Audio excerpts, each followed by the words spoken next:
Namaku Alvan Dwi Saputra, usia 34 tahun. Sudah lebih dari 10 tahun aku bekerja sebagai surveyor medan, untuk berbagai proyek, mulai dari pemetaan sungai, jalur kabel, hingga pembangunan fasilitas daerah tertinggal. Tapi dari ratusan daerah yang pernah kukunjungi, tak satu pun menancap dalam ingatan sekuat desa Nyi Randa. Sebenarnya, nama itu tidak pernah tertulis di dokumen manapun. Tidak ada di GPS. Tidak masuk dalam peta wilayah administratif pemerintah. Tapi anehnya, saat aku bertanya pada warga sekitar pegunungan di perbatasan Wonogiri, Karanganyar, dan Sragen, sebagian dari mereka mengangguk paham, meski cepat-cepat berpaling dan menolak bicara lebih jauh. Saya nggak bisa bantu Mas kalau urusannya ke sana, kata seorang tukang ojek waktu itu, dengan nada pelan. Tapi kalau Mas benar-benar nekat, tinggal saja semalam di pos jaga hutan. Kalau mereka mau, mereka akan panggil. Aku tertawa waktu itu. Kupikir hanya cerita rakyat, dongeng kampung seperti yang sering kudengar di tempat terpencil. Tapi malam itu, aku bermimpi. Seseorang memanggilku. Seorang perempuan tua, wajahnya tertutup kain mori putih. Ia berdiri di tepi hutan yang gelap, dan tangan kirinya menunjuk lurus ke arahku. Datanglah, Alvan, sudah waktunya kau lihat yang sebenarnya. Ketika aku bangun keesokan paginya, jalan setapak baru muncul di belakang pos jaga. Sebelumnya tidak ada, aku yakin betul. Jalan itu sempit, ditumbuhi semak rapat dan berkelok ke dalam hutan, seperti lorong hijau yang menghisap cahaya. Aku masuk, sendiri. Tanpa tahu bahwa langkah itu adalah awal dari malam yang tak berujung. Aku berjalan kira-kira 1 jam. Langit sudah mulai kelabu. Aneh, padahal masih jam 4 sore. Tapi suasana seperti pukul 6. Sunyi. Angin hutan yang biasanya membawa suara burung atau dedaunan kini terasa mati. Lalu aku melihatnya, gapura batu tua, berdiri seperti gigi raksasa yang mencuat dari tanah. Ranting dan akar merambat di permukaannya. Ada tulisan kuno di bagian atas, seperti aksara Jawa kuno yang hampir terhapus. Di bawahnya, berdiri seorang anak kecil. Umurnya sekitar 8 atau 9 tahun. Tapi wajahnya seperti hangus terbakar, mengelupas. Matanya putih semua, tanpa bola hitam. Aku tunggu Mas Alvan, katanya, tanpa emosi. Tapi kalau sudah masuk, nggak bisa keluar sampai fajar. Kalau masih ada fajar, aku menelan ludah. Siapa kamu? Penjaga pintu, jawabnya singkat. Dan waktu di dalam nanti, akan berjalan mundur. Aku tertawa kering. Mundur. Ia hanya mengangguk. Lalu mundur perlahan, dan menghilang di balik kabut. Tanpa sadar, kakiku melangkah masuk melewati gapura itu. Dan seketika, jam tanganku berhenti. Ponselku mati. Dan suhu turun drastis. Di kejauhan, lonceng berdentang 2 kali. Duung, duung. Sebuah malam baru saja dimulai. Tapi itu bukan malam seperti yang kita tahu. Langkah kakiku terasa lebih berat. Bukan karena lelah, tapi karena tanahnya berubah. Bukan lagi jalan setapak biasa. Sekarang seperti melewati jalan tanah liat basah yang setiap injakan seperti disedot pelan oleh bumi. Aneh. Tidak hujan, tapi tanah di desa ini basah seperti abis diguyur semalaman. Aku mendongak. Langit di atas tak sepenuhnya hitam, tapi kelabu kabur. Matahari tak terlihat, hanya samar-samar cahaya redup seperti menjelang badai. Tapi yang paling mengganggu adalah, suasananya terlalu diam. Bukan sekadar sunyi, tapi kosong. Beberapa menit kemudian aku melihat rumah-rumah bambu mulai muncul. Barisan rumah tua beratap ijuk dan kayu lapuk berjejer tak beraturan. Seperti dibangun sembarangan. Tidak ada pagar, tidak ada taman. Tapi semua rumah tertutup rapat. Tak ada jendela terbuka, tak ada suara dari dalam. Hingga akhirnya, aku melihat seseorang. Seorang wanita tua berdiri di depan rumah paling besar. Pakaiannya lusuh, rambutnya memutih dan panjang, menjuntai hingga ke lutut. Ia menatapku. Tapi, tidak dengan ekspresi manusia. Ia menatapku tanpa berkedip. Matanya besar, pupus. Seperti mata ikan mati. Aku mengangguk sopan. Permisi, Bu, saya dari luar. Saya mau. Belum selesai bicara, ia menunjuk ke arah rumah kecil di ujung jalan. Suaranya berat dan gemetar, tapi jelas. Di sana tempatmu malam ini. Jangan keluar setelah lonceng ketiga. Dan jangan lihat siapapun yang mengetuk pintu. Mereka bukan dari sini lagi. Aku merinding. Mereka siapa, Bu? Tapi dia tidak menjawab. Hanya mundur pelan, dan menutup pintu rumahnya dari dalam. Rumah yang ditunjuk sangat sederhana. Terbuat dari kayu tua, dindingnya miring. Saat aku membuka pintu, aroma lembab langsung menyergap. Di dalam hanya ada satu dipan kayu dan tikar pandan. Dindingnya penuh goresan, seperti cakaran. Tapi yang paling membuatku waspada adalah lukisan di sudut ruangan. Potret seorang perempuan muda, cantik, tapi matanya hitam sepenuhnya. Dan senyumnya tidak manusiawi. Di bawah lukisan itu, ada tulisan tangan. Nyai Randa, Ibu Air, Ibu Tanah. Yang datang, tidak pulang. Yang pergi, akan dijemput kembali. Aku mulai menyesal tidak mendengarkan firasat buruk sejak awal. Menjelang malam, suara pertama terdengar. Duung, Duung. Lonceng itu berbunyi 2 kali. Suaranya berat, dalam, menekan rongga dada, dan seperti isyarat yang tidak terlihat, semua rumah mendadak sunyi. Lampu-lampu temaram dari obor bambu padam sendiri satu persatu. Desa tenggelam dalam kegelapan pekat. Aku duduk di dalam rumah. Memeluk lutut, semua suara lenyap. Lalu, suara itu datang. Tok, tok, tok. 3 kali ketukan. Aku mendekat ke pintu. Siapa? Tanyaku pelan. Tidak ada jawaban. Hening. Lalu, ketukan terdengar dari jendela. Tok, tok, tok. Tanganku gemetar. Dan aku tahu, aku membuat kesalahan. Aku mengintip. Satu mata besar, menatap balik ke arahku. Mata itu, milikku. Mata dari tubuhku sendiri yang berdiri di luar. Aku menjauh dari jendela dengan napas tercekik. Jantungku berdegup liar, bukan karena takut biasa, tapi karena aku merasa tubuhku sendiri sedang mengamati aku dari luar. Bukan penglihatan semu, bukan halusinasi, tapi nyata, aku melihat versi diriku berdiri di luar, dengan sorot mata kosong dan mulut setengah terbuka, seolah sedang berusaha mengucapkan sesuatu, tapi tertahan. Aku mundur perlahan, berusaha menenangkan diri, ketika tiba-tiba, dung, dung, dung, lonceng ketiga, suaranya lebih berat, lebih dalam. Saat itu juga, tanah bergetar pelan. Dinding rumah mengerang, seperti dipaksa bergerak. Dan dari kejauhan, aku mendengar suara. Suara lirih, seolah dibisikkan ke seluruh udara desa. 1 malam lagi, 1 malam terakhir. Tiba-tiba, dari celah-celah papan rumah, air hitam pekat mulai merembes keluar. Bau amis dan anyir menguar kuat. Tanganku gemetar saat menyentuhnya, seperti darah, tapi lebih kental. Air itu mengalir membentuk pola. Pola lingkaran dan segitiga. Aku tak mengenal simbol itu, tapi jelas itu bukan sembarang genangan. Simbol itu seperti meteran waktu. Perlahan, ia bergerak seiring detak jantungku. Aku panik. Ku tendang pintu dan berlari keluar. Tapi desa telah berubah. Rumah-rumah yang tadinya berdiri rapi kini tampak bengkok, seperti melengkung ke arahku. Beberapa terlihat seperti meleleh. Jendela-jendela mengeluarkan asap tipis putih yang berputar seperti embun napas orang yang sedang berdoa dalam dingin. Di tengah jalan, seorang lelaki tua berdiri dengan tubuh terbungkus kain putih seperti kafan. Di lehernya tergantung lonceng kecil yang berbunyi setiap ia bergerak. Kau datang tanpa izin air, maka kau harus beri darah, katanya.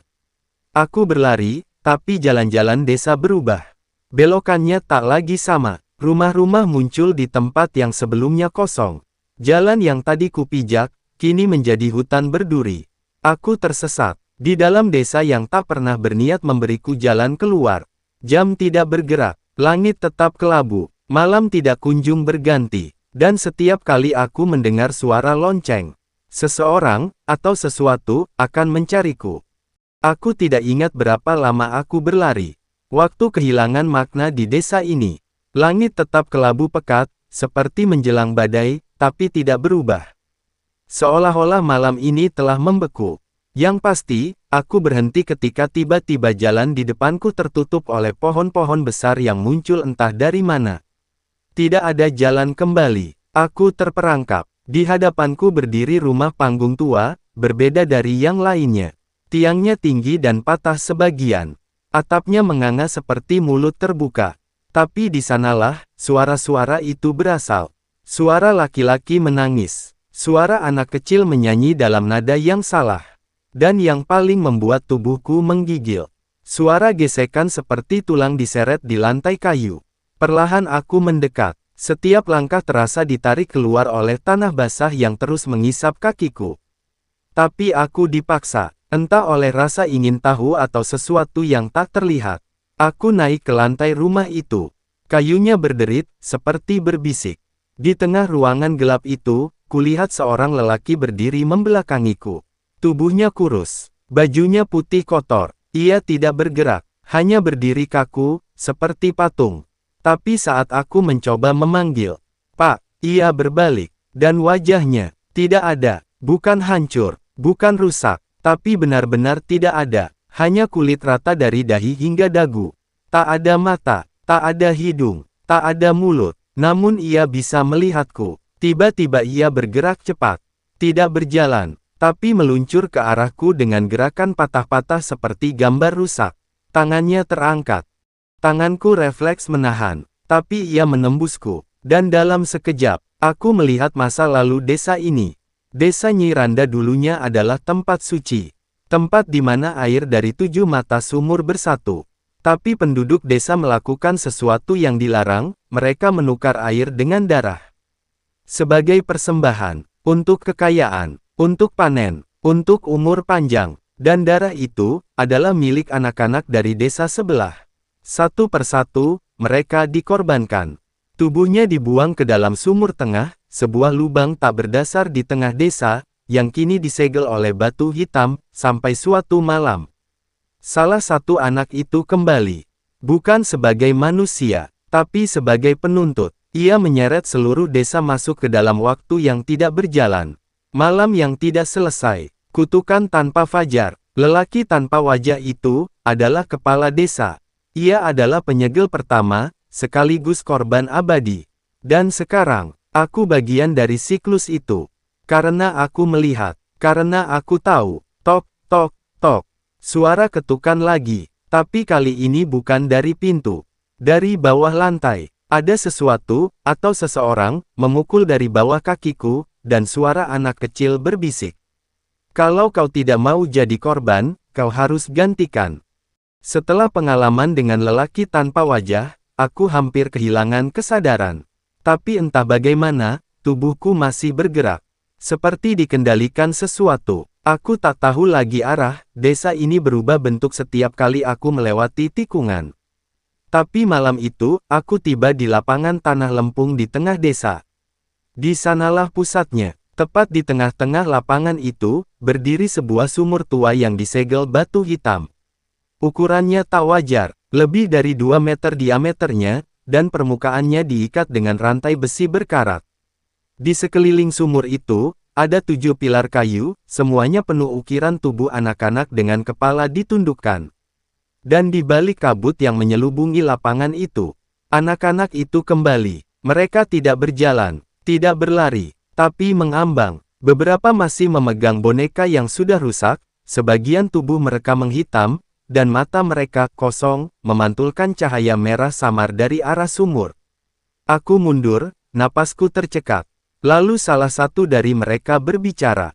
Seorang gadis kecil, rambutnya panjang, mengenakan gaun putih yang sudah sobek. "Kami tidak tidur, Kak. Kami belum selesai." "Siapa kalian?" tanyaku. "Anak-anak yang dijual untuk musim panen. Yang dicari, tapi tak ditemukan. Yang didoakan, tapi tak pernah kembali." Mereka mengitari sumur, dan dari dalam sumur, terdengar suara ratusan bisikan. Tidak seperti manusia, seperti air yang menyiksa, seperti tulang-tulang yang berbenturan. Dan saat aku mendekat, melihat ke dalam sumur, dengan rantai yang mulai bergetar, aku melihat wajahku sendiri, versi diriku yang penuh luka. Matanya hitam, bibirnya sobek, dan ia membuka mulut. "Jika kau tidak memilih pengganti, kau akan jadi kami." Aku terpaku. Mereka menawarkan jalan keluar. Tapi dengan harga. Tiba-tiba, dari balik kabut, sosok tinggi muncul. Tubuhnya dibalut kain mori yang menjuntai ke tanah. Perempuan, tapi wajahnya tertutup kerudung kain merah. Ia tak melangkah, ia melayang. Dan kemanapun ia menghadap, anak-anak itu tiarap di tanah. Dia Nyi Randa, bisik seorang anak. Ibu air, ibu penebus, tapi juga ibu penuntut. Ia mendekatiku, pelan. Suaranya lembut seperti desiran air, tapi dingin menusuk. 1 untuk 7. Itu hukum malam ini. Kau akan kembali, atau kau akan tinggal. Tanganku gemetar, dan dari kejauhan, suara lonceng keempat terdengar. Dung, dung, dung, dung. Dengan itu, tanah mulai retak. Langit menggelap total, dan di bawah sumur, pintu ke dunia lain terbuka. Aku tidak tahu bagaimana aku sampai ke rumah itu.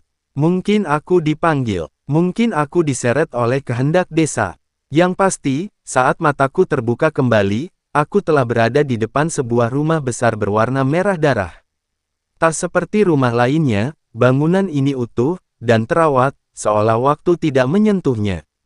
Namun justru itu yang membuatnya mencolok. Pintu kayu besar di depanku terbuka sendiri, berderit panjang. Di dalamnya, semua penghuni desa telah berkumpul. Mereka duduk bersila, tidak bicara, tak bergerak. Di tengah ruangan ada meja batu besar, dan di atasnya terhampar makanan, nasi merah, daging mentah, buah yang tampak segar tapi dipenuhi belatung kecil, dan di ujung meja, duduk Nyi Randa. Wajahnya masih tertutup kain merah. Tapi kini kain itu berdenyut perlahan, seolah wajah di baliknya bukan manusia. Selamat datang di perjamuan terakhir. Malam ini, kau akan memilih. Ia mengangkat tangan, dan semua warga yang duduk langsung mengeluarkan suara ratapan rendah. Suara itu bukan tangisan, bukan nyanyian, tapi sesuatu di antara itu. Nada dari dunia lain. Seseorang menarikku untuk duduk di meja. Di sebelahku, lelaki tanpa wajah. Di sisi lain, anak kecil yang tadi kulihat di sumur, kini tersenyum lebar, tapi matanya tetap kosong. Di atas piringku, diletakkan potongan tangan manusia. Masih segar, masih berdarah. Makan, atau kau akan dimakan, kata si bocah, tenang. Tanganku gemetar. Nyi Randa berkata lagi, sumur itu haus. Kau bisa beri pengganti, atau kau yang tinggal selamanya di dasar. Aku sadar, mereka tidak menginginkanku sebagai tamu. Aku adalah persembahan. Tapi malam ini, aku juga punya pilihan. Aku melirik ke sudut ruangan. Di sana, sebuah cermin besar berdiri, menghadap ke meja. Tapi pantulannya bukan ruangan ini. Yang terlihat di dalam cermin adalah dunia luar. Kota, jalan, diriku, yang belum masuk ke desa ini. Sebuah celah, sebuah jalan keluar, tapi hanya satu orang bisa melewatinya. Aku harus memilih, menutup sumur dengan tubuhku sendiri, atau menyerahkan orang lain ke dalam kutukan. Nyi Randa mendekatiku, bau tanah basah dan darah tua menyeruak. Kau lihat jalan keluar itu, bukan? Maka malam ini, putuskan. Berikan satu jiwa, atau selamanya menjadi bayangan di desa ini. Dan dari luar rumah, lonceng kelima mulai berbunyi. Dung, dung, dung, dung, dung. Seketika, semua warga membuka mulut mereka. Dan tidak ada yang punya lidah. Setelah lonceng kelima berdentang, semuanya bergerak. Para penduduk yang tadi diam kini merangkak mendekat ke arahku. Tidak dengan amarah, tapi dengan lapar. Mataku terpaku pada cermin besar di sudut ruangan, satu-satunya jalan keluar. Tanpa pikir panjang, aku bangkit dan berlari. Nyi Randa tak berteriak, tak bergerak. Tapi begitu aku menyentuh figura cermin itu, ruangan mendadak goncang. Sebuah gempa dari dalam, meja batu pecah, makanan berserakan, dinding-dinding memerah seperti daging segar. Dan dari arah cermin, keluar sosok yang sangat mengenalku. Diriku sendiri, tapi bukan aku yang sekarang. Sosok itu lebih tinggi, lebih kurus, matanya gelap penuh bayangan, dan bibirnya selalu tersenyum miring. Kau pikir bisa keluar begitu saja? Kalau kau yang keluar, aku yang masuk. Dia adalah Alvan yang tersisa di dalam sumur. Versi yang diserap oleh kutukan. Dan dia ingin hidupku di dunia nyata. Kami saling berhadapan. Ia bergerak seperti bayangan, meluncur cepat, mencengkeram leherku dan menyeretku ke dalam cermin. Tapi aku menahan. Kakiku menginjak lantai kayu yang mulai rapuh. Suara-suara dari luar rumah mulai mendesak masuk, ratapan, teriakan anak-anak, suara air yang mendidih. Aku punya pilihan. Lagi, membiarkan cermin hancur, dan terjebak di desa ini selamanya. Atau, menyeret bayanganku keluar bersamaku, dan membiarkan kutukan hidup di dunia nyata. Aku memilih, menarik bayangan itu keluar. Kami bertabrakan masuk ke dalam cermin. Gelap, sakit, seperti dicabik dari dua sisi waktu. Saat aku terbangun, aku sudah di luar desa. Jalan aspal, hutan di belakangku, langit pagi mulai merekah. Tapi aku tahu sesuatu salah. Sangat salah. Tanganku tidak sepenuhnya milikku. Di kulitku ada retakan hitam seperti bekas terbakar. Dan saat kulihat bayangan di bawah kakiku, bayangan itu tersenyum. Aku kembali ke kota, ke kehidupanku. Orang-orang tak menyadari apa yang kubawa. Tapi setiap malam, aku bermimpi hal yang sama. Sumur tengah, Nyai Randa berdiri di tepiannya. Dan anak-anak, memanggil namaku. Kak, sekarang giliranmu. Dan saat aku berkaca, bayanganku melambai padaku. Cerita belum selesai, karena sekarang, desa itu butuh persembahan baru. Dan aku sedang mencari siapa yang akan menjadi penggantiku.